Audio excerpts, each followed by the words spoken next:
Hi friends, நான் இன்றைக்கி முள்ளங்கி ரைஸ் செய்ய போகிறேன். நான் ஒரு 2 முள்ளங்கி எடுத்து தோல் சீவி இந்த மாதிரி கிரேட்டரில் வச்சு நான் சீவி வச்சுருக்கேன். இப்போ ஒரு கடாயை வச்சுட்டு நல்லெண்ணெய் ஊற்றிட்டு, நான் நல்லெண்ணெய் செய்வேன். கடுகு, கடலைப்பருப்பு, உளுத்தம்பருப்பு, சீரகம், கறிவேப்பிலை, ஒரு பெரிய வெங்காயம் எல்லாம் கட் பண்ணி உப்பு போட்டு நல்லா வதக்கிடுங்க.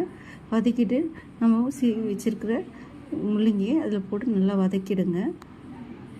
வதக்கிட்டு மிளகாத்தூள், வெறும் மிளகாத்தூள், கரம் மசாலா, மஞ்சள்தூள், இஞ்சி பூண்டு பேஸ்ட்டு எல்லாம் போட்டு நல்லா வதக்கிடுங்க.